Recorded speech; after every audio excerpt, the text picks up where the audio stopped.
Supaya lebih komprehensif, tentu saja ini merupakan sesi pemuncak kita, sesi yang keempat. Kita akan berbicara tentang indikator kinerja dalam kerangka pemantauan dan evaluasi program. Sudah hadir bersama kita Mbak Lami, biasa kita manggilnya, tapi nama lengkapnya adalah Siti Sulami, Associate Director Strategic Information dan Monitoring Evaluasi dari Linkages EPIC TPI 360. Mbak Lami sudah bersama kami, Mbak? Ya, sudah, Mas Darwanto. Oke, Mbak Lami, terima kasih banyak atas waktunya. Selanjutnya kami serahkan waktu dan kesempatannya kepada Mbak Lami. Monggo, Mbak. Baik, terima kasih Mas Darwanto dan tim Penabulu Impact. Oke, udah bisa terlihat kah screenku? Bisa, Mbak. Oke, kalau saya lihat agenda pertemuan ini gitu ya, dari awal sesi pertama berbicara tentang manajemen siklus project, kemudian ini sesi ini membantu teman-teman bagaimana mengelola suatu proyek, ya kan. Kemudian sesi kedua berbicara tentang mind mapping, ini membantu teman-teman menggait atau memandu logika proyek itu sehingga paham proyek ini akan dikembangkan seperti apa. Kemudian sesinya Mas Ripe tadi itu berbicara tentang assessment awal gitu ya, yang membantu teman-teman untuk fokus pada apa yang ingin teman-teman capai. Nah, tadi mungkin Mas Ripe bilang bahwa assessment awal itu ada di bagian input dalam kerangka MNI. Nah, di sesi saya ini sebenarnya ada membantu untuk bagaimana tadi memonitoring manajemen proyeknya, kemudian membuktikan logika mind mapping teman-teman yang tadi mau direncanakan, apa yang mau dikerjakan, ya membuktikan artinya apakah sesuai yang ingin dicapai, kemudian assessment itu membantu memfokuskan apa yang ingin direncanakan. Nah, saya coba bawakan sesi tentang indikator kinerja pada kerangka kerja monitoring dan evaluasi. Saya yakin teman-teman semuanya sudah sangat familiar ya kalau ngomongin tentang monitoring dan evaluasi, karena ini menjadi salah satu bagian yang perlu kita jawab gitu dan buktikan bahwa proyek atau program yang kita jalankan itu sesuai atau tidak, kemudian tercapai atau tidak yang direncanakan, kemudian melihat bagaimana efektivitas dari proyek itu, gitu ya. Dan juga melihat bagaimana kontribusi proyek atau program terhadap, misalkan kita kalau mau melihat skop yang lebih besar, kalau teman-teman bekerja di satu wilayah atau dua wilayah, bagaimana kontribusi satu dua wilayah itu terhadap misalkan wilayah yang lebih luas, misalkan di level kabupaten kota atau di level provinsi dan ke atasnya lagi. Nah, paparan ini akan ada 6 outline. Yang pertama mungkin ini mendasar sekali ya, mungkin mohon maaf kalau nanti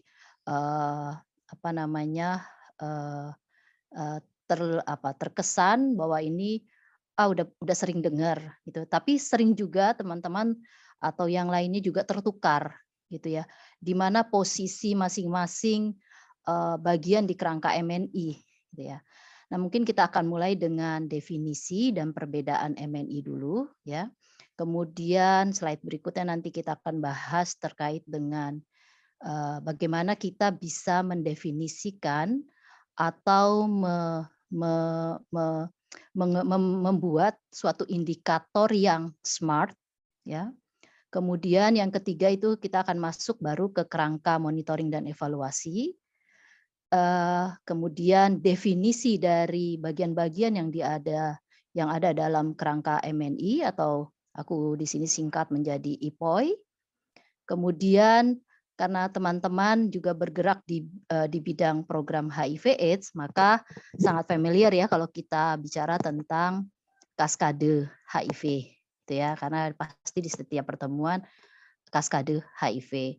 Baru yang terakhir mungkin kita exercise sedikit ya, karena saya yakin kerangka MNI ini akan dipakai oleh organisasi di mana teman-teman akan atau sedang bekerja. Nah, terkait dengan definisi MNI ya, ini mengganggu ya yang di sini ya. Oke, aku mau majuin. Nah, definisi monitoring atau tadi pemantauan. Nah, monitoring itu adalah pemantauan yang dilakukan secara terus-menerus.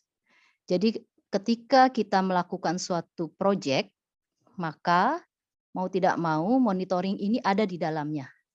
Bagian dari proses ya, di mana kita perlu tahu gitu ya jalannya proyek ini sesuai atau tidak dengan rencana yang kita buat ya. Bisa monitoringnya itu periodik itu bisa dilakukan entah lebih sering ya, katakanlah mau 2 mingguan, atau sebulan sekali, atau 3 bulanan, atau 6 bulanan. Tapi yang sering direkomendasikan adalah kita melakukannya bulanan dan 3 bulanan. Nah, ketika proses ini dilakukan, maka kita sebagai pelaksana program itu akan mendapatkan informasi gitu ya, bahwa yang kita lakukan itu entah sesuai dengan rencana atau agak melenceng, atau memang perlu di-adjust, dimodifikasi sesuai dengan dinamika yang ada di dalam project. Nah, disitulah peran-peran dari pelaksana program, bagaimana bisa memahami, menginterpretasikan data program. Nah, itulah yang dibilang nanti data program bisa membantu untuk perencanaan atau perbaikan program. Monitoring. Kemudian evaluasi. Nah, evaluasi itu adalah menilai secara keseluruhan. Apakah pelaksanaan program dilakukan sesuai rencana yang telah disusun atau berkontribusi pada suatu tujuan, ya. Nah, mengukur keberhasilan atau tidak berhasilnya program yang dilaksanakan. Tadi kalau Mas Daniel ya sampaikan gitu ya, bahwa ada poin evaluasi yang dilakukan untuk melihat misalkan ada tidak keboringan pasien yang sedang mengakses treatment, gitu ya. Itu kan ketertarikan kita untuk melihat dari sisi pasien atau dampingan kita. Nah, itu bisa dikatakan sebagai evaluasi, gitu ya. Tapi kalau kita mau melihat isu itu dari sisi monitoring, maka yang kita lakukan adalah kita mengembangkan instrumen atau alat tadi yang bahasanya Mas Ripe untuk melihat kepatuhan dari si pasien. Nah, kalau teman-teman tahu kan layanan kesehatan itu punya register khusus ya untuk mengukur bagaimana kepatuhan pasien yang dalam pengobatan terhadap obat ARV-nya. Ya, nah itu bagian dari monitoring. Hanya kita lakukan setiap 1 bulan sekali untuk melihat apakah mereka patuh atau tidak. Nah itu sebenarnya bisa menjadi proksi untuk menjawab tadi yang Mas Daniel tanyakan. Ya, jadi sebenarnya nggak perlu melakukan evaluasi, tapi kita bisa menggunakan variabel proksi yang tadi yang ada di dalam layanan kesehatan. Oke. Oke, kemudian bagaimana dengan perbedaan monitoring dan evaluasi? Nah, ini ada beberapa kategori yang biasa, yang umum kita pakai ya. Dari sisi misalkan waktu. Tadi udah disampaikan bahwa monitoring itu terus-menerus. Kalau evaluasi periodik. Jadi kita pengen menangkap misalkan tadi customer satisfaction ya, kepuasan pelanggan atau kepuasan pasien terhadap layanan testing atau layanan pengobatan. Nah, kita pengen tahu, kalaupun nanti kita tahu hasil evaluasinya, apa yang akan kita lakukan. Nah, itu bisa menjadi masukan terhadap perbaikan program atau perencanaan program ke depannya. Nah, kemudian apa yang ingin diukur kalau di monitoring? Nah, ya di monitoring itu yang diukur adalah kita ingin lihat bagaimana progres proyek, ya. Itu di dalam frame-nya MNI, kita berarti fokus pada satu input, proses, dan output. Tiga poin itu. Tapi kalau evaluasi, maka kita akan fokus pada outcome dan impact. Ya, kita ingin lihat kemajuannya di level outcome dan impact. Nanti slide berikutnya saya akan kasih gambaran ya di program HIV/AIDS untuk IPOI ini itu seperti apa sih gitu ya. Kemudian siapa aja yang terlibat kalau di monitoring? Nah, artinya karena tadi bagian dari proses dilakukan secara terus-menerus, maka yang terlibat adalah si tim project-nya. Nah, kalau tadi kita melibatkan pihak eksternal, tadi misalkan dicontoh, oke kita meng-hire universitas atau akademisi, konsultan akademisi lah, untuk mengevaluasi project atau mengevaluasi kontribusi project terhadap apa gitu misalkan. Nah, berarti kita sudah melibatkan pihak eksternal tadi, gitu ya. Kemudian terkait dengan prosesnya. Nah, prosesnya bagaimana kalau di monitoring? Ya biasanya seperti yang teman-teman sudah atau sedang lakukan, ya akan ada pertemuan rutin, pertemuan evaluasi untuk melihat bagaimana progres gitu ya, koordinasi dengan beberapa mitra kerja gitu, apa yang harus dilakukan jika kita melihat ada gap di sisi atau di apa kalau di mind mapping-nya misalkan di posisi ini ternyata gap-nya ada, apa yang harus kita lakukan. Nah, itu adalah bagian dari monitoring. Nah, kemudian kalau dievaluasi, maka memang kita berniat khusus gitu ya. Oke, kita akan melakukan evaluasi setelah 1 tahun proyek. Nah, setelah 1 tahun proyek, baru kita duduk bareng.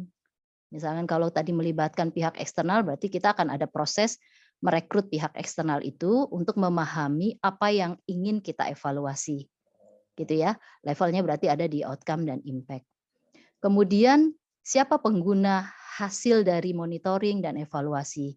Sama seperti siapa yang terlibat.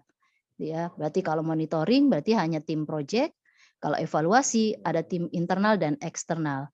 Nah, tadi poin diseminasi yang diangkat oleh Mas Daniel ini memang selalu menjadi PR buat kita ya di Indonesia, bahwa setelah kita melakukan suatu riset, studi, udah hasilnya hanya pada tim internal project aja. Nah, bagaimana mendiseminasikan itu memang harus ada cara gitu ya. Cara mengkomunikasikan hasil-hasil ini sehingga sasaran dari hasil ini bisa memahami dan menggunakan hasil evaluasi ini untuk misalkan perbaikan program ke depannya. Nah, antara proses riset, kemudian ada hasil dan diseminasi ini harusnya menjadi satu kesatuan. Nah, seringkali gitu ya, karena waktu yang terbatas, budget yang terbatas, kita tuh memotong, udahlah diseminasi nanti aja. Udah aja laporannya dikirim by email, gitu ya. Attention orang untuk membaca laporan, katakan laporannya ada 50 halaman, itu kan pasti lebih kecil gitu ya, dibandingkan dengan kita mengundang mereka pada suatu pertemuan untuk mempresentasikan hasil evaluasi. Nah, ini seringkali ya studi-studi yang tidak ada diseminasi karena waktu terbatas, budget yang terbatas gitu ya, sehingga hasil studinya itu hanya bisa dimanfaatkan oleh tim internal project, kemudian laporannya hanya ada di dalam dokumentasi aja. Nah, ini yang memang kita semua di Indonesia khususnya memang masih terbatas benar ya tentang diseminasi. Terakhir itu adalah penggunaan hasil ya. Tadi saya juga udah jelaskan bahwa di evaluasi ya harapannya untuk perbaikan strategi program yang lebih besar. Tapi kalau di monitoring itu hanya untuk memperbaiki tadi gap-nya ada di mana, isunya ada di mana, maka tim project akan memperbaiki itu. Nah, kalau dievaluasi malah yang lebih the worst case-nya itu bisa sampai menghentikan project itu.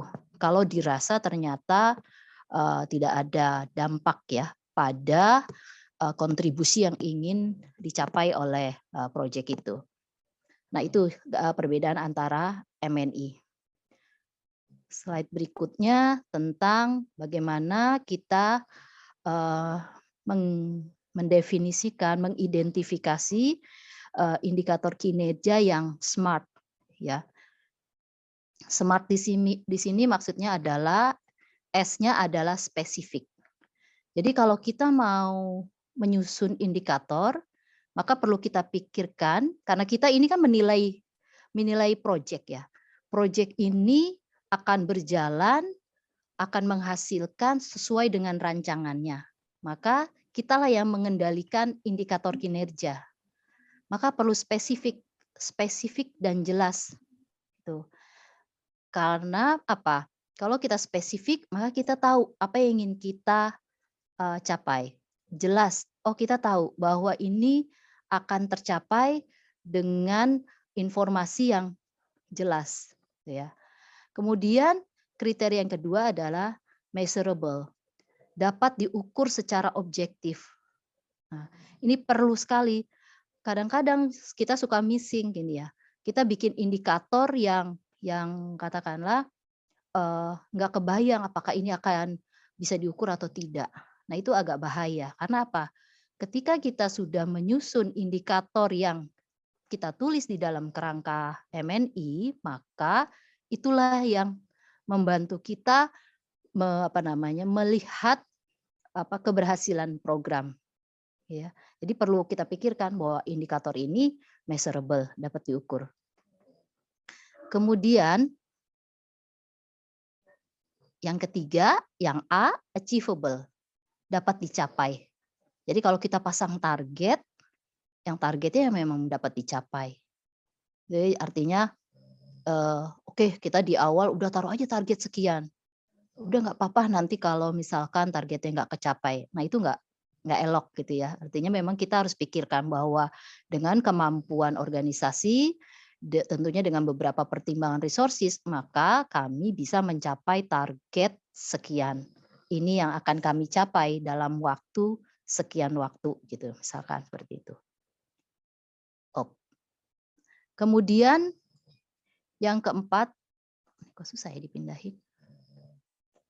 Realistik ya. Ups, oke sini aja.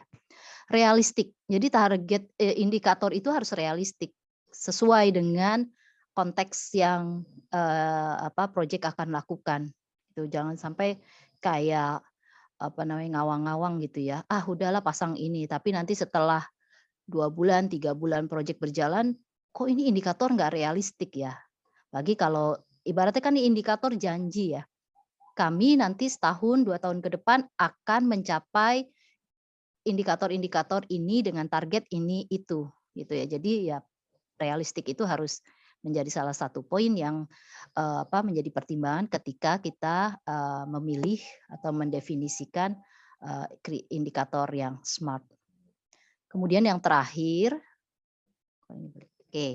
time bound ya, artinya ada kurun waktu tertentunya gitu ya. Jadi nanti masing-masing kerangka MNI itu akan terlihat butuh kurun waktu berapa untuk mencapai indikator ini gitu. Butuh dalam waktu 1 bulan, oke, kita udah bisa mencapai ini, katakanlah misalkan. Oke, di dalam proses kita akan melatih katakanlah 50 orang gitu ya. Itu dalam bulan pertama dari suatu proyek. Nah, itu kan jelas berarti ya, ada time bound-nya. Oke, karena kita tahu ini spesifik, ya jelas kita akan melatih 50 orang, jelas bisa diukur, gitu ya, bahwa yang diukur adalah orang, gitu ya. Kemudian juga dapat tercapai karena kita taruh tadi, oh ini akan tercapai kok. Kita lakukan training, pesertanya 50 orang, kita tercapai. Kemudian realistik dan dalam kurun waktu tadi 1 bulan, gitu ya. Tapi kalau ada indikator yang kita tentukan, kemudian kok pikirannya kayaknya nggak mungkin nih bisa tercapai dalam 1-2 bulan.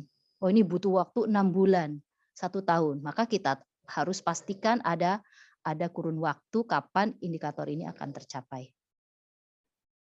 Ini Mas Sudarwanto presentasi dulu atau boleh Kalau ada peserta yang mau tanya, teman-teman mau tanya. Mas Darwanto, Nggak apa-apa Mbak, kita persilahkan. Sekiranya ada yang di tengah mau tanya ya? sesi mau tanya, baik chat Ah, maupun raise hand, nggak apa-apa supaya nanti barangkali nggak lupa, silakan saja nggak apa-apa. Kalau ada yang nulis di chat box, nanti aku minta dibantu ya di apa pertanyaannya. Baik, Dan, baik. karena aku nggak lihat di chat box-nya. Ya. Baik, kalau gitu aku teruskan ya. Terkait dengan indikator dan target. Nah, definisi indikator itu kalau di dalam ilmu statistik kan ada istilah variabel. Variabel itu unik satu gitu ya. Jadi indikator ini adalah mengindikasikan variabel itu ya untuk melihat bagaimana kecenderungan situasi atau progres ya yang ingin kita ukur perubahannya itu. Jadi definisinya yaitu variabel yang bermanfaat atau digunakan untuk mengindikasikan progres dari suatu perubahan yang ingin kita capai. Nah, dan kemudian juga ada sering istilah target. Nah, ini target adalah sasaran yang ingin dicapai.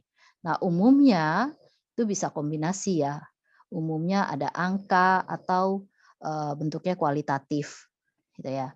Mau misalkan kalau dibilang angka kan clear ya, angka. Kalau kualitatif misalkan teman-teman mau nanti 1 tahun atau 2 tahun project kami ingin menulis best practice di kota A misalkan atau success story di kota B kayak gitu, itu boleh banget gitu ya. Itu bisa dijadikan indikator dan ditargetkan kapan indikator ini akan dicapai dan bentuknya seperti apa. Nah, ini ada contoh ya aku tulis di sini. Contoh yang pertama adalah indikator terkait jumlah populasi kunci yang dijangkau secara individu maupun kelompok melalui strategi penjangkauan. Kalau melihat contoh ini dan tadi kriteria SMART-nya indikator, apa yang kurang dari indikator ini? Spesifik nggak indikator ini? Betul ya. Jadi memang ini ada ketidakkonsistenan ya. Di sini disebut jumlah populasi kunci, tapi targetnya khusus MSM. Maka kalau mau lebih jelas, dirubah menjadi jumlah MSM yang dijangkau secara individu maupun kelompok melalui strategi penjangkauan selama untuk target ini ya, setahun kah atau 6 bulan kah gitu ya. Itu spesifik, measurable nggak? Dapat diukur nggak ini? Ukurannya apa kalau yang mau dijangkau MSM? Karena ini kriteria kedua adalah measurable, dapat diukur, yang diukur siapa? MSM kan ya? MSM berarti yang diukur adalah jumlah orang. Itu orang yang ingin diukur gitu ya, MSM-nya. Yang diukur adalah orangnya yang punya faktor risiko seperti masuk dalam kriteria MSM. Itu yang measurable. Kemudian achievable nggak? Kalau tadi katakanlah 5.000 MSM dalam waktu 1 tahun. Kira-kira achievable nggak kalau dari informasi yang ada di sini? Achievable-nya itu bisa dilihat di mana? Karena di sini ada estimasi 10.000 MSM. Ya. Jadi kita sebagai pelaksana program tahu wilayah kerja kami itu ada 10.000 MSM, ya, estimasi MSM. Kalau kita taruh target 5.000 dengan resources yang kita punya, ini achievable enggak? Nah, itu yang perlu dianalisis. Kalau cuma 50% dari estimasi MSM, ya 50% itu didapat dari 5.000 dibagi 10.000, maka kalau kita yakin itu achievable, kita taruh itu sebagai targetnya. Yang tidak achievable adalah kalau lebih dari 10.000. Gitu kan? Makanya Kementerian Kesehatan selalu mengeluarkan data estimasi terupdate ya setiap 2 tahun sekali untuk membantu semua pelaksana program di Indonesia. Salah satunya juga teman-teman LSM. Berapa sih sebenarnya estimasi MSM gitu ya. Kemudian WPS, kemudian Penasun, Waria yang ada di masing-masing wilayah. Nah, itu membantu teman-teman mengetahui tadi ya, asesmen awal tadi, yang tadi bagian sesinya Mas Ripe. Oh, di sini ada 10.000. Jadi kalau aku taruh target 5.000 itu achievable. Gitu. Oke, kemudian kriteria yang keempat, realistik nggak? Dalam waktu 1 tahun targetnya 5.000. Ya, tentunya tadi ya, berdasarkan pertimbangan resources ya, bagian inputnya nanti. Kalau realistik, maka oke, kita go ahead dengan target ini. Dan terakhir tadi udah disampaikan di awal terkait dengan time bound-nya ya. Kurun waktu yang digunakan atau diberikan untuk mencapai 5.000 MSM tadi. Kemudian indikator yang kedua. Apa yang kurang dari indikator ini? Apakah spesifik, measurable, achievable, realistik, dan time bound? Waktunya belum ada, ya betul. Ini agak tricky, benar. Jadi nggak dapat diukur. Nah, bagaimana kita melihat ini nggak dapat diukur? Kita lihat, pahami lagi definisi dari indikator ini. Persentase populasi kunci yang mengakses layanan testing. Untuk menjawab persentase, kita membutuhkan indikator apa aja di sini. Yang pertama adalah populasi kuncinya yang dijangkau, ya kan? Kemudian yang kedua adalah dari populasi kunci yang dijangkau, berapa yang mengakses layanan testing. Itu. Nah, 2 variabel ini atau 2 indikator ini akan membantu menjawab persentase. Jadi kalau teman-teman mungkin sering dengar misalkan, oh ada numerator, ada denominator, gitu ya. Numeratornya itu adalah apa? Populasi kunci yang dijangkau. Terbalik apa enggak? Atau layanan testing, populasi kunci yang mengakses layanan testing, numeratornya. Numeratornya adalah yang kalau dalam rumus matematika X dibagi Y gitu ya. X dibagi Y, sehingga kita dapat persentase. Nah, X-nya untuk contoh ini adalah populasi kunci yang mengakses layanan testing. Maka Y-nya itu adalah populasi kunci yang dijangkau. Maka barulah kita dapat angka persentase. Ya. Nah, targetnya 80% dari populasi kunci yang dijangkau. Berarti kita berharap kalau ada 5.000 MSM yang dijangkau, maka target program, target proyek adalah 80% dari 5.000 ini akan mengakses layanan testing. Jadi kira-kira berapa tuh? 4.000 ya. Nah, itu adalah maksud dari indikator yang kedua ini. 4.280. Berapa? 4.000 kan? 4.280. Kok ini pakai ada angka-angka belakangan? 5.000. Siap. Oke, tadi kriteria menentukan indikator yang SMART ya, ada S, M, A, R, dan T. Ya. Oke, saya lanjutkan ke slide berikutnya ya. Mbak Lami mau nanya dulu boleh, Mbak? Boleh. Itu yang contoh kedua tadi, misalnya yang dijangkau itu sebetulnya 1.000 orang misalnya. Tapi surveinya ini akhirnya hanya bisa 500 orang. Dari 500 orang itu sebetulnya kan 80% juga bisa dibagi ya Mbak ya. Tapi apakah ini cukup sesuai atau memenuhi syarat atau bagaimana Mbak? Seperti itu. Baik. Oke. Maaf, siapa namanya? Boleh nggak kalau bertanya nyebut nama biar aku enak panggilnya? Daniel, Mbak.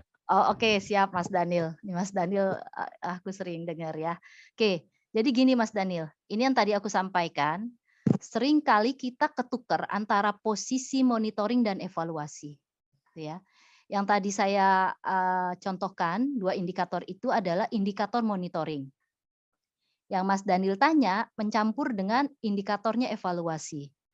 Karena tadi ketika kita mulai merencanakan suatu kegiatan ya, dalam hal ini misalkan tadi survei studi, maka konteksnya adalah kita akan mengevaluasi dari keberhasilan program kita. gitu ya. Jadi agak berbeda. Jadi kalau nanti misalkan Mas Daniel atau teman-teman ingin membuat suatu indikator evaluasi, jadi boleh banget. Jadi itu nanti konteksnya untuk mengukur outcome. Katakanlah tadi, oke, kalau setahun proyek kami akan melakukan evaluasi, ya. Evaluasinya ini misalkan mau metodenya kita pasti akan ambil sampling ya, tidak mengambil populasi. Kalau 5.000 ya dalam konteks proyek ini adalah populasi.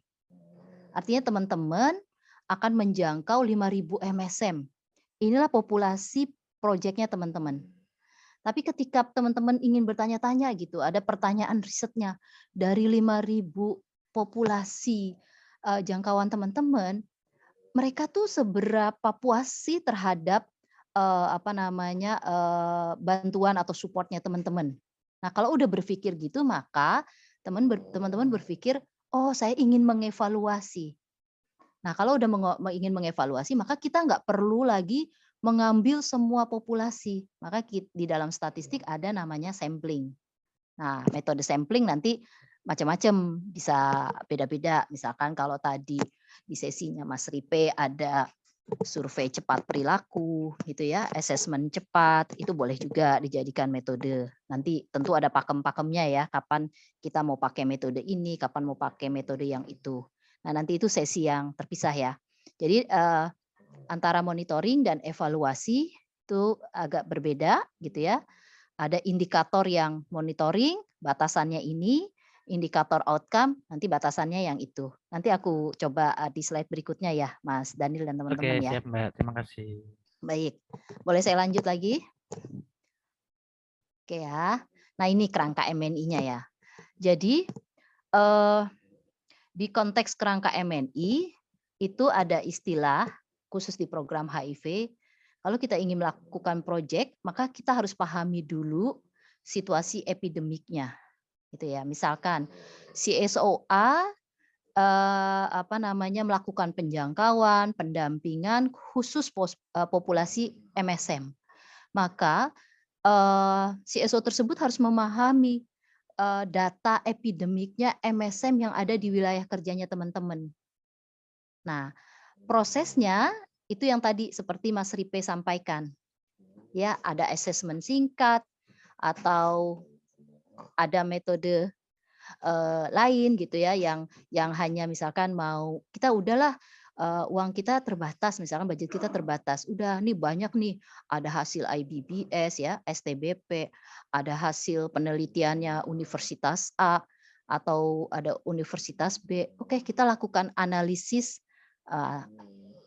bisa misalkan dalam bahasa ininya meta analisis ya. Jadi melakukan analisis dari dokumen-dokumen atau laporan-laporan yang sudah terkumpul gitu ya.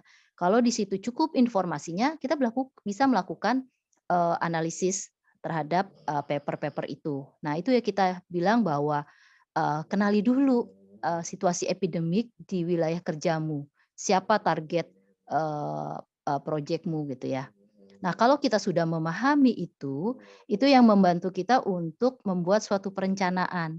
Nah, ketika membuat suatu perencanaan, pakailah tadi metode mind mapping. Ya, mind mapping yang sesinya Mas Aan.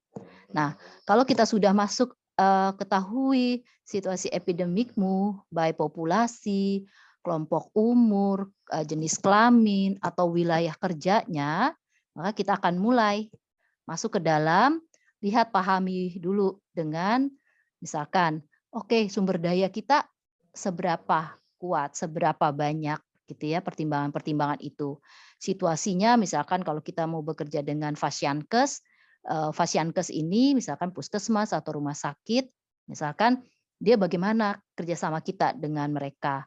Apa yang akan kita lakukan supaya tadi misalkan kita punya indikator jumlah populasi kunci yang mengakses layanan testing. Maka kita tahu layanan testing itu ada di puskesmas A, B, C. Maka apa yang harus kita lakukan ketika kita punya jangkauan, kemudian mereka mengakses ke layanan puskesmas A, B, C. Nah, itu adalah bagian dari kita memahami situasi dan menjadi bagian input. Kalau kita dua bagian ini udah clear, maka project ready to go.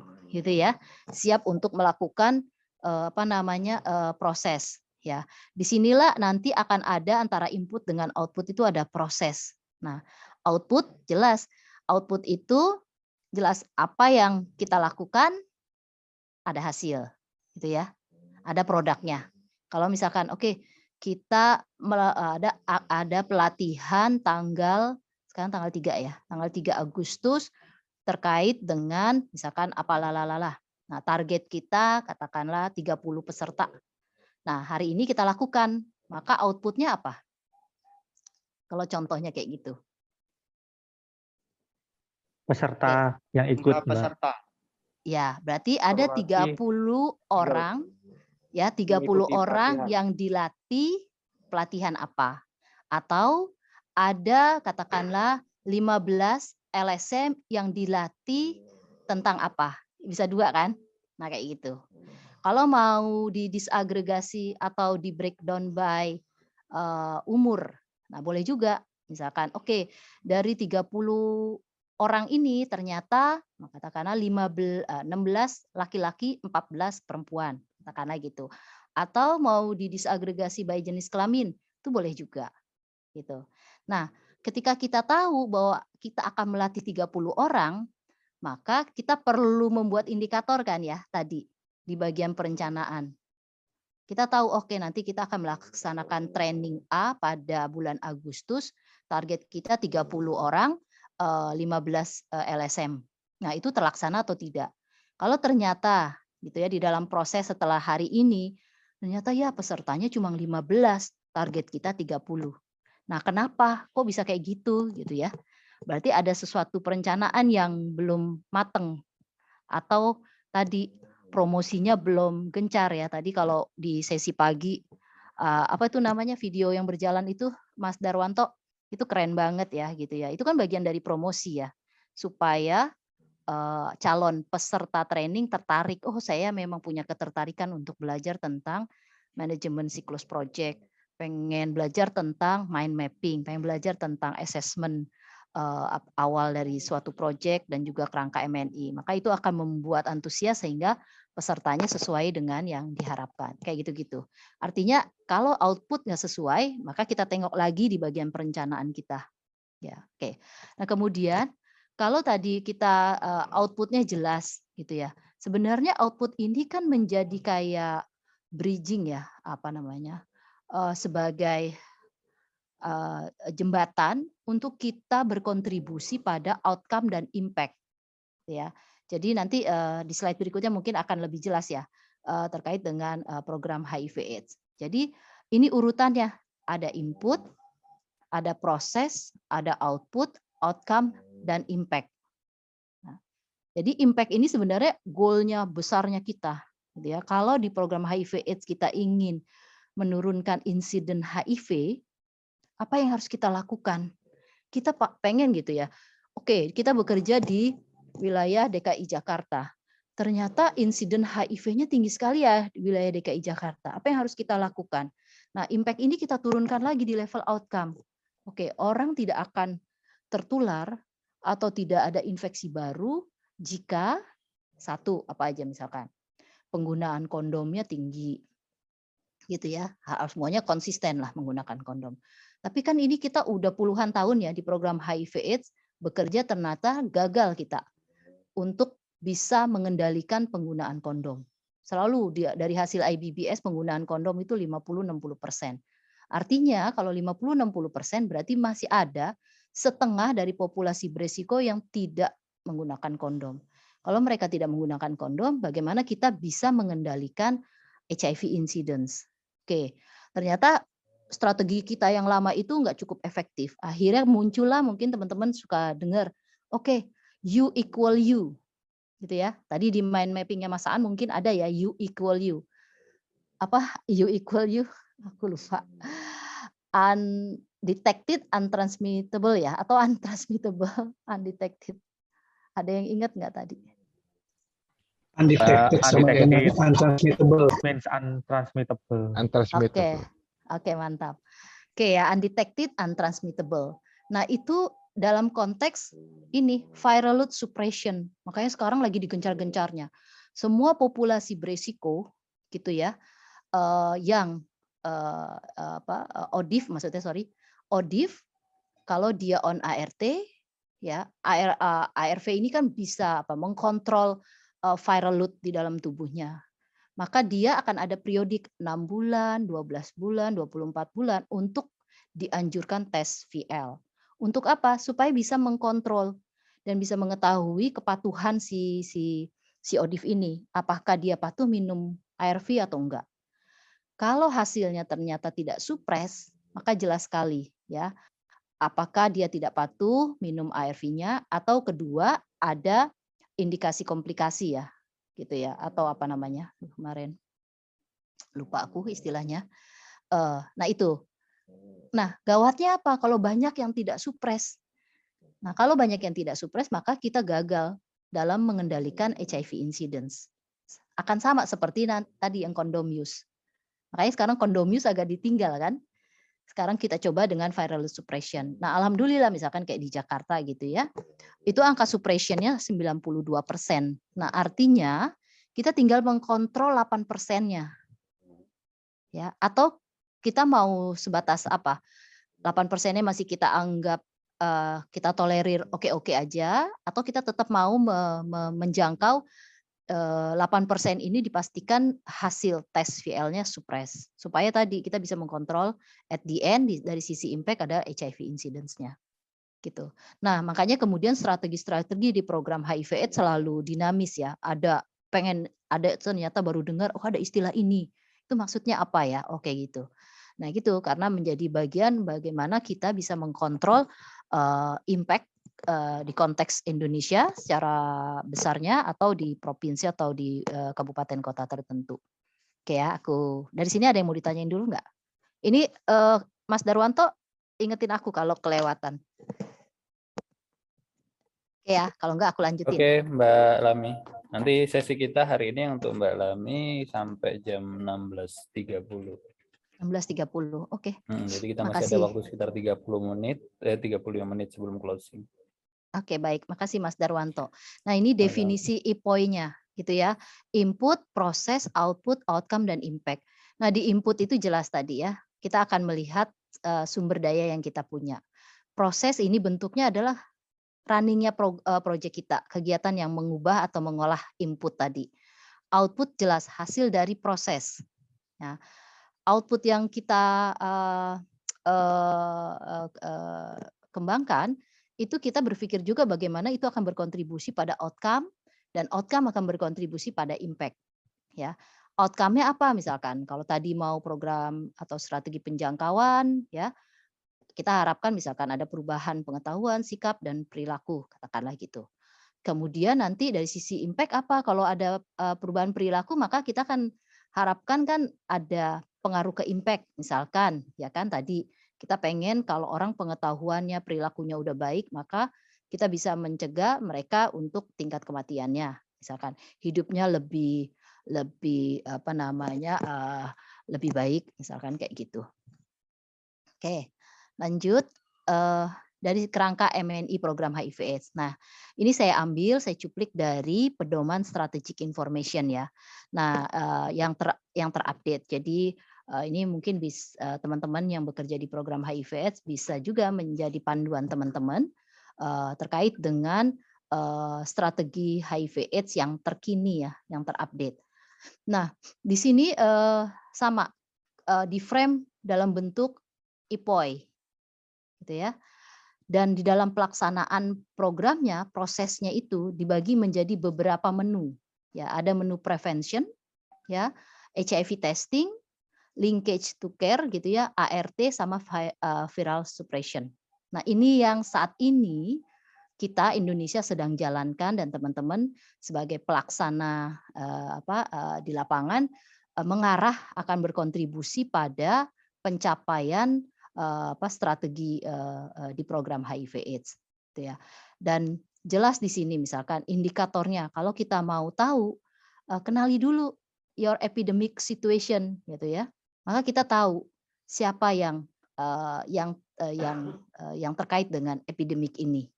People with HIV misalkan 4 kategori, misalkan ada MSM, waria, penasun, kemudian juga WPS. Kemudian bagian input, kita punya apa amunisinya, gitu ya. Ada dari sisi budget, kemudian dari sisi SDM-nya atau apa, itu bagian input. Ketika ini udah jalan, bagus, kita pahami strategi program dikembangkan, maka kita ready to go. Inilah yang di bagian HIV care cascade. Nah, teman-teman LSM bermainnya di mana? Gitu ya. Dari sisi prevention, ya aku bermain di sini. Dari sisi layanan testing, ya aku mendorong supaya cakupan testing di puskesmas, di rumah sakit besar. Aku bermain berarti di sini. Kemudian dari sisi linkage to care, dari sisi misalkan orang yang ODIF kemudian segera dibawa untuk akses pengobatan. Kita bermain nggak di sini? Iya, kita main misalkan. Oke. Kemudian kontrol untuk pengobatan ART-nya, misalkan retention-nya, kepatuhannya, kita main nggak di situ sebagai LSM project ya? Oh iya, kita main. Sebagai untuk mendorong VL testing atau viral load testing, kita main nggak? Misalkan merujuk dampingan kita untuk testing ke rumah sakit, main atau enggak? Nah, ketika kita menyatakan bahwa kita bermain di area itu, maka kita kembangkanlah indikator. Indikator prevention, testing, linkage to care, ART, dan viral load suppression. Tapi kalau kita hanya bermain di prevention, ya tentukan indikatornya hanya prevention. Jangan kita bermain kalau nggak main di testing, kita kasih indikator testing. Berarti tidak bisa diukur dan nggak mungkin bisa tercapai. Itu ya. Ini dari sisi HIV care cascade. Nah, dari sisi impact, apa kita mau mengukur ini? Biasanya sih kita jarang ya. Maksudnya sebagai pelaksana program, kalau kita bisa memastikan dampingan kita akan memiliki hasil tes VL suppress, maka kita memproksi ya bahwa kita akan punya pengaruh pada menurunkan angka new infection, sama juga angka kematian karena AIDS. Nah itu. Kemudian sumber-sumber data ini jelas. Kalau project pasti punya formulir-formulir ya, alat ukur, instrumen recording, reporting gitu. Itu pasti harus dikembangkan. Karena apa? Untuk tadi menjawab indikator tadi. Bisa dilakukan setiap bulan atau 3 bulanan. Oke ya, aku lanjut dulu ya. Nah ini mungkin kalau teman-teman suka hadir di pertemuan-pertemuan dinas kesehatan atau Kemkes, mereka punya goal Kemkes 3-0. 0 new HIV infection, 0 AIDS related death, kemudian 0 discrimination. Kalau 3-0 ini itu di kerangka MNI ada di mana? Output, outcome, atau impact?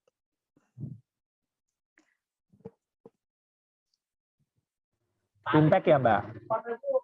Ya, betul. Jadi ada di impact ya. Jadi jelas yang diinginkan atau dituju oleh Kemkes adalah 3-0. Itu levelnya ada di level evaluasi untuk mengukur impact. Itu kotaknya ya. Kalau kita mau mengkotakkan tadi monitoring dan evaluasi, maka 3-0 ini ada di bagian evaluasi untuk mengukur impact. Berarti caranya Kemkes untuk mengukur ini adalah melalui survei. Itu atau case reporting ya, laporan kasus. Kan Kemkes kan punya tuh laporan kasus yang diambil setiap sebulan sekali ya dari Fasyankes, dari puskesmas, rumah sakit. Nah itu biasanya mereka akan menggunakan itu. Nah cara lain adalah ini turunan dari goal ini adalah turunan dari impact adalah kaskade atau capaian 90-90-90 atau mungkin yang sekarang jadi 95 ya. Nah ini 90% pertama adalah mengetahui status HIV-nya, yang kedua adalah ODA mendapatkan ARV, dan yang ketiga adalah ODA on ART mengalami suppress viral load. Nah ini makanya selalu digaung-gaungkan, kita harus berkontribusi pada triple 90, gitu ya. Oke, kemudian ini mungkin bisa, ini kayaknya pengulangan jadi bisa saya skip ya. Nah ini contoh mind map ya, tadi mungkin sesinya Mas Aan ada, saya ambil contoh. Gitu ya. Nah, yang di sebelah kiri ini adalah dari sisi input.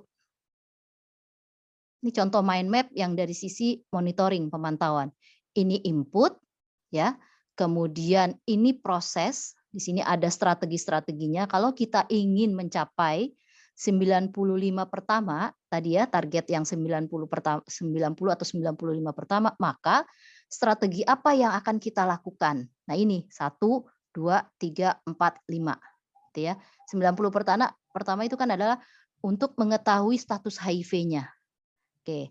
Maka akan dilakukan strategi-strategi programnya seperti ini. Kalau kita ingin mengukur 90 atau 95 kedua, maka apa yang akan kita lakukan? 1, 2, 3, 4 yang hijau ini. Demikian juga untuk 90 atau 95 ketiga. Maka kita perlu lakukan 1, 2, 3, 4. Atau ada tambahan lain, itu sangat dimungkinkan sekali. Ya, kalau ada strategi baru yang dianggap gitu ya bisa berdampak pada masing-masing target 90 gitu ya. Ini membantu teman-teman untuk memahami suatu proyek ingin mencapai apa. Nah, ini adalah bentuk kaskade. Ntar saya pindahin lagi yang ini. Nah, kaskade ini gimana sih cara meng-closing ini? Ada yang tahu nggak sih?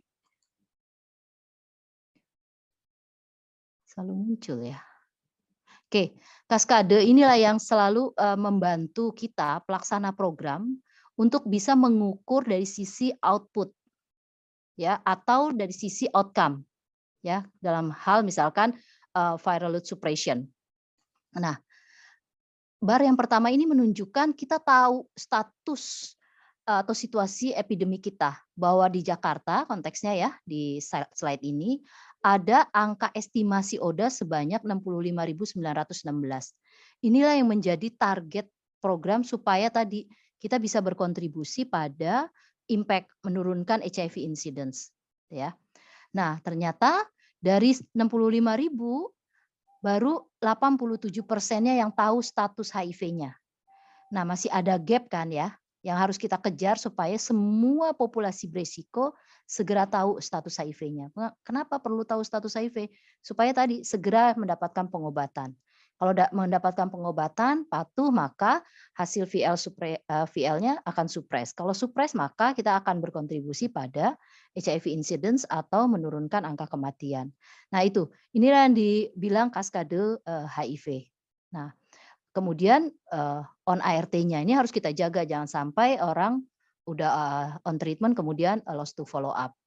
Dan dari yang on ART, maka kita dorong mereka untuk segera tahu hasil VL-nya gitu ya. Nah, ini sangat digaungkan gitu ya supaya kita bisa tahu, kita bisa seberapa mengkontrol orang-orang yang ODIF tadi agar menurunkan resiko infeksinya. Oke, lanjut. Nah, karena ini mungkin biar kita bisa praktis kali ya, exercise kali ya, buat teman-teman juga. Nanti kita diskusi bareng-bareng gitu ya terkait dengan sesi tentang MNI ini. Nah, ini ada beberapa topik 1, 2, 3, 4, 5 gitu ya. Nanti mungkin aku minta bantuan Mas Darwanto untuk membagi peserta menjadi 4 kelompok ya. Kemudian masing-masing kelompok itu, kelompok 1 katakanlah akan membahas tentang strategi atau intervensi pencegahan, kelompok 2 tentang testing HIV, kelompok 3 tentang tautan diagnosis kelayanan pengobatan, kelompok 4 tentang pengobatan ART dan tes viral load. Yang dilakukan masing-masing kelompok adalah menyusun kerangka MNI-nya. Gitu ya. Waktunya mungkin sekitar karena sekarang 30 menit lagi ya. Mungkin 15 menit kali ya, nanti 15 menit sisanya buat presentasi ya. Gitu kali ya. Oke. Nah, ini nanti file Excel-nya akan dikirimkan ke teman-teman. Mudah saja. Jadi nanti teman-teman melengkapi atau mengisi tabel kerangka kerja MNI program HIV. Nah, tabel ini sebenarnya terstandar. Jadi nanti kalau teman-teman ada proposal, kemudian juga ingin mengajukan proposal itu dan diminta tabel MNI biasanya kayak gini ini bentuknya gitu ya. Jadi nanti yang diminta adalah tadi kalau misalkan kelompok 1 akan membahas tentang strategi pencegahan. Nah, menurut teman-teman Kalau teman-teman ingin bekerja di pencegahan, sebenarnya ingin berpikir nanti impact-nya itu akan apa gitu ya. Nah, teman-teman tuliskan di sini indikator impact-nya. Kalau nanti misalkan, oke, impact-nya saya ingin mencapai indikator A, maka supaya mencapai indikator A, maka indikator outcome apa yang akan berkontribusi pada indikator A itu. Demikian juga untuk output apa yang akan berkontribusi pada outcome. Dan kemudian proses apa, kegiatan apa yang harus kita lakukan supaya output-nya tercapai. Kalau ada proses, ada kegiatan ini, itu, maka kita butuh apa amunisinya, gitu ya. Nah, tuliskan di sini, ini cuma exercise saja, cukup 1-2 indikator, nggak perlu banyak-banyak. Nanti once teman-teman paham, dengan tadi pakem-pakem kriteria indikator yang SMART, maka nanti mungkin akan terbiasa dengan hal itu. Kemudian dari setiap indikator ini, teman-teman definisikan, gitu ya, bagaimana indikator ini diukur. Kalau perlu tadi ada numerator, ada denominator, jelaskan numeratornya ini, denominatornya ini, gitu ya. Kalau teman-teman rasa bahwa oke, kita perlu baseline loh. Kenapa perlu baseline? Karena kita gini, kalau kita ingin mengukur suatu perubahan, hari ini misalkan kita menjalankan proyek A, maka setahun kemudian kita akan ingin mencapai katakanlah 30% lah. Setahun kemudian aku akan mencapai 30%. Berarti kita punya dasar dulu ya untuk mengukur capaian kita 30%. Oh, berarti sekarang baseline-nya baru 10%. Berarti yang ingin kita kejar adalah tambahan 20%-nya. Nah, baseline ini biasanya boleh juga kita masukkan kalau ada datanya atau informasinya. Tapi kalau nggak ada ya dikosongkan nggak apa-apa. Kemudian target. Nah, target itu tadi contoh ya 30% nanti setahun kemudian. Kemudian kita di indikator ini kita mau sumber datanya dari mana? Seberapa sering kita akan mengukur indikator itu? Sebulan, 2 bulan, atau setiap hari, atau seminggu sekali, dan lain-lain. Siapa penanggung jawabnya dan periode laporannya kapan? Itu aja sih yang nanti didiskusikan di dalam kelompok. Indikator sama target tuh nempel, karena tadi gini, ketika kita ingin melakukan suatu kegiatan, maka kita kan harus tahu ya, ibaratnya gini deh, yang paling gampang, kita ingin pergi ke suatu daerah gitu ya, kita tahu di daerah itu kita mau apa, gitu ya. Itu kan target kita sebelum kita menuju ke daerah itu. Gitu ya. Jadi indikator sama target biasanya nempel. Nah, kalau tadi kita ada indikator yang nggak ada di dalam work plan, nah itu kita harus analisis lagi. Apakah ini memang indikator yang kebutuhannya mendesak, gitu ya. Kalau nggak mendesak dan itu nggak ada di dalam work plan, artinya ya memang tidak diharuskan atau tidak diperlukan untuk dipantau ya, gitu. Tapi kalau memang karena kita ingin, penasaran gitu ya, penasaran kita pengen loh tahu indikator ini. Nah, itu mungkin bisa teman-teman di dalam proses kegiatan melakukan kayak survei kecil-kecilan, itu boleh juga, kayak gitu. Itu Mbak Lami, kita Baik. langsung masuk ke breakout room saja. Breakout room sudah kita buka. Iya, teman-teman, ini hasil diskusi dari teman-teman di grup center. Karena waktunya cepat juga kita berpikirnya cepat. Mudah-mudahan ini bukan prematur ya. Jadi di grup center ini kita membahas tentang linkage untuk akses ARV. Impact-nya di indikator impact itu ada 95% ODA mengakses ARV.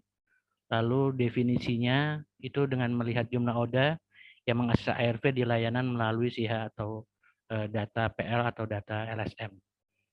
Lalu baseline-nya jumlah ODA yang mengakses ARV pada tahun ini 2021 kita pakainya. Lalu targetnya ada 90% ODA baru mengakses status, 90% ODA baru mengakses ARV. Untuk sumber data, laporan SIA dan laporan dari teman-teman LSM penjangkau. Lalu frekuensinya itu 6 bulan, artinya tiap 6 bulan, jadi setahun ada 2 kali. Lalu penanggung jawabnya adalah pimpinan lembaga, periode laporannya itu 6 semester lalu di akhir tahun. Untuk outcomes-nya, indikator outcome-nya adalah ODA baru mulai terapi ARV, ODA LFU akses ARV, ARV kembali, lalu yang terakhir mempertahankan on ARV. Lalu untuk definisinya, jumlah ODA yang mengakses ARV, jumlah LFU yang kembali mengakses ARV, dan jumlah ODA yang still on ARV. Baseline-nya tetap dari laporan SIHA dan data lapangan ataupun data LSM. Targetnya ada 90% ODA, mengetahui statusnya, lalu 90% ODA baru mengakses ARV. Sumber data laporan SIHA dan laporan dari LSM penjangkau. Untuk frekuensinya ini per 3 bulan atau kuartal. Penanggung jawabnya adalah manajer program, lalu periodenya kuartal juga. Outputnya untuk indikator output, jumlah ODA baru terapi ARV. Yang berikutnya jumlah ODA LFU akses ARV kembali. Yang ketiga jumlah ODA yang mempertahankan ARV yang still masih pada layanan ARV. Untuk definisinya, jumlah ODA baru yang mengakses ARV, jumlah LFU yang mengakses ARV, jumlah ODA yang still on ARV. Baseline-nya tetap laporan SIHA dan laporan data petugas lapangan atau LSM penjangkau. Targetnya 90% ODA baru mengetahui status, 90% ODA baru mengakses ARV. Lalu sumber data, laporan SIHA dan laporan dari LSM. Untuk frekuensinya triwulan, penanggung jawabnya bagian Monef di lembaga. Lalu untuk indikator proses yang berikutnya penjangkauan, testing, pendampingan, dan tracing LFU. Definisinya jumlah populasi kunci yang dijangkau, jumlah populasi kunci yang dites, dan jumlah populasi kunci yang start ARV. Yang berikutnya jumlah ODA LFU yang didampingi dan mengakses ARV kembali. Untuk baseline-nya itu laporan SIHA dan data dari teman-teman LSM penjangkau. Lalu untuk targetnya ada 90% ODA baru mengetahui status, 90% ODA baru mengakses ARV. Lalu untuk baseline ya. Ini apa? Ke atas tadi coba dikit. Ya, sumber data itu masih dari SIHA dan dari LSM penjangkau. Frekuensinya ini per bulan. Untuk penanggung jawab adalah koordinator lapangan. Lalu yang berikutnya untuk indikator input penjangkauan. Sekarang indikator apa ya? Input ya. Oke, indikator input jumlah petugas lapangan, data populasi kunci, data ketersediaan layanan, data stok ARV, lalu jumlah anggaran. Lalu ini adalah baseline-nya, jumlah petugas lapangan berapa orang, data estimasi ponci, lalu direktori layanan yang ada, lalu data ketersediaan obat, dan data ketersediaan anggaran. Lalu kotak ketiga ini baseline ya, sorry. Yang baseline-nya adalah work plan, lalu target adalah tersedianya data PL petugas lapangan, data estimasi populasi kunci, direktur layanan, data ketersediaan ARV, dan jumlah anggaran. Lalu ini sumber data dari LSM penjangkau dan dari layanan kesehatan atau dinas kesehatan. Data anggaran bisa dari APBD, APBN, ataupun dari lembaga donor. Lalu frekuensi tiap bulan penanggung jawab koordinator lapangan. Itu Mas Wanto dari kelompok center. Terima kasih. Oke, terima kasih Bung Daniel. Cukup atau ada tambahan dari anggota timnya? Mungkin ada yang keselip tadi belum disampaikan. Cukup, Mas. Cukup. Oke, terima kasih. Saya kembalikan ke Mbak Lami untuk merespon atau menanggapi apa yang sudah dikerjakan oleh teman-teman di kelompok ini. Salah satu contoh saja dari kelas center. Lalu kemudian nanti setelah itu Mbak Lami silahkan untuk closing statement. Baik, terima kasih Mas Darwanto. Terima kasih juga nih tim center ya yang coba menyusun strategi linkage to ARV ya. Nah, oke, kalau tadi kriterianya SMART misalkan ya, di sisi impact dulu. 95% ODA mengakses ARV. Masuk nggak kriteria SMART-nya? Kira-kira menurut tim center yang sebagai pelaksana proyek. Kalau yakin iya, maka iya. Kita lanjut dengan indikator ini, gitu ya. Nah, aku coba menanggapi ini ya, kekonsistenan membuat masing-masing indikator ini. Jadi kalau teman-teman lihat di kolom B indikator dengan kolom E konsisten atau enggak dalam konteks angka. Yang satu ingin mencapai 95%, yang satu ingin mencapai 90%. Sebenarnya yang teman-teman ingin capai 95 apa 90? Itu ya, satu itu. Nah, kalau memang ingin mencapai 90%, maka target 90% itu yang akan dicapai dalam 6 bulan ya. Frekuensi di sini kan 6 bulan. 6 bulan proyek, maka kita akan mencapai 90%. Nah, ketika proses dari 0 bulan, baseline-nya itu kita punya enggak? Misalkan, di sini ditulis jumlah ODA yang mengakses ARV pada tahun ini. Nah, berarti kan nanti kita punya gambaran ya. Katakanlah, oh baru 70%. Berarti kita 6 bulan ke depan ingin mencapai tambahan 20% menjadi 90%. Kayak gitu ya. Ketika kita mendefinisikan masing-masing indikator. Nah, secara overall ini sesuai dengan makna dari indikator linkage to ARV. Mungkin nanti yang teman-teman perlu pertajam adalah kriteria dari SMART tadi aja supaya clear gitu ya. Misalkan mau di wilayah mana ya kerjanya teman-teman untuk meningkatkan tautan dari diagnosis ke pengobatan. Misalkan di wilayah Kabupaten Kota Bekasi gitu ya.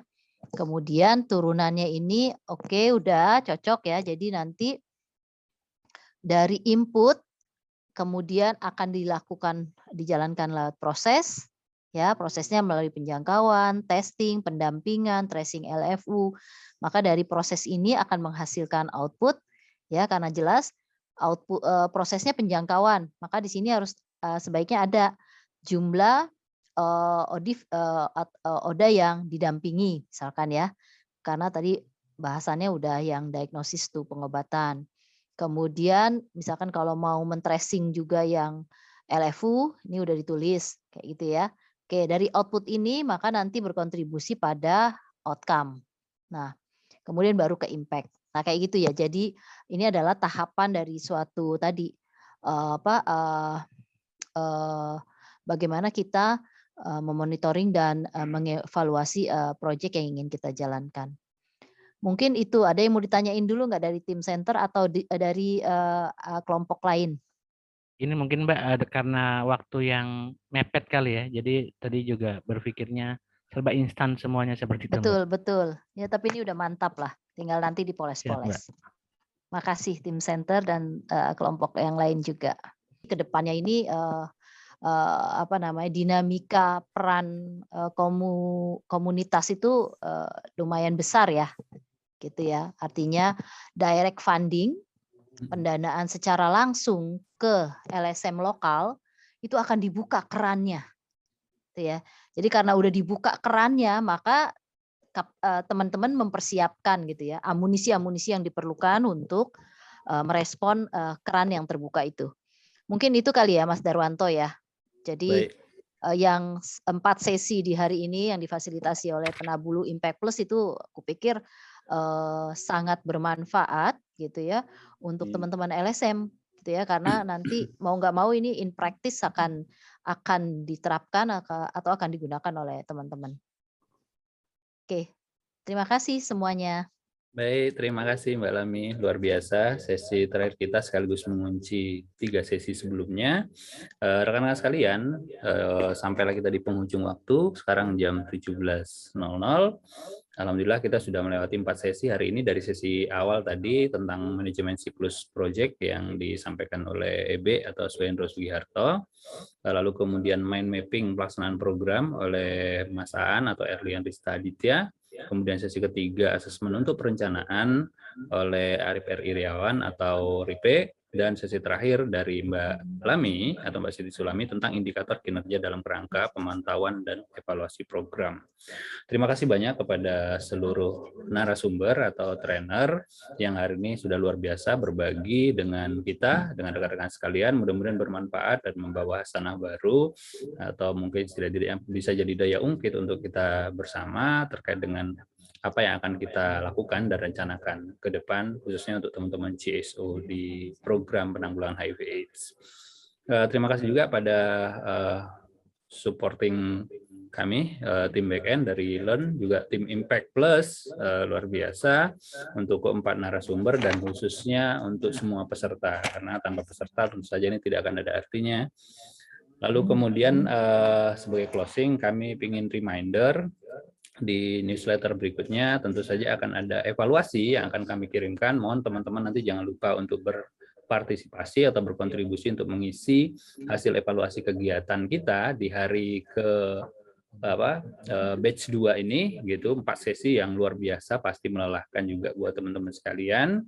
Mudah-mudahan bisa jadi bahan evaluasi juga buat kami. Lalu kemudian kita akan masuk ke next batch 3 dan 4. Kita akan banyak berbicara tentang topik keuangan, ya, pengelolaan siklus keuangan organisasi, perpajakan dan lain sebagainya, ya, di batch 3 dan 4. Lalu kemudian teman-teman sekalian, perlu saya sampaikan sebagaimana biasa pada setiap batch kita, hari ini ada 3 orang yang menurut teman-teman kami pemilihannya ada 3 orang yang akan menerima giveaway dan nanti akan dikontak oleh tim kami yang ada di kontak person di kemarin di ini Mbak Puput ya. Nah, jadi pemenangnya, ini ladies nih yang milihin. Tapi bukan cabut lotre undian nih ya. Jadi memang atas dasar penilaian dari pertanyaan-pertanyaan teman-teman, teman-teman gitu. Nah, untuk sesi hari ini ada 3 orang nama yang muncul sebagai pemenang giveaway. Yang pertama adalah Bung Junaidi Galingging. Itu yang pertama. Oke, terus yang kedua jatuh kepada Bro Farid PKNM Makassar, dan yang ketiga jatuh kepada Saudari Hages. Oke, teman-teman sekalian, sebelum saya close pertemuan kita di batch 2 ini, mohon semuanya buka kamera, kita akan foto bareng. Ya, silakan teman-teman buka dan kita akan foto bareng. Hitung, Fit. Oke, 1, 2, 3. Maman sama Boni tuh. Mana Maman sama Boni? Lagi. 3, 2, 1. Adik juga tuh. Kayak bebas dong, kayak bebas. Lagi, 3, 2, 1. Bang Boni udah. Bye-bye. Kasih teman-teman semua ya. Oke, bye-bye teman-teman. Makasih Mbak Lami. Kasih Ya, banyak. sama-sama. Terima kasih Makasih kepada semua. narasumber, luar biasa. Thank you. Terima kasih semua ya. Terima kasih para narasumber. Ketemu lagi. Assalamualaikum. Waalaikumsalam Waalaikumsalam warahmatullahi wabarakatuh. Oke, izin live duluan ya, teman-teman. Ya, Mbak. Tim Impact Plus dan Learn. Assalamualaikum warahmatullahi wabarakatuh. Waalaikumsalam. warahmatullahi wabarakatuh. My life was great till you added color.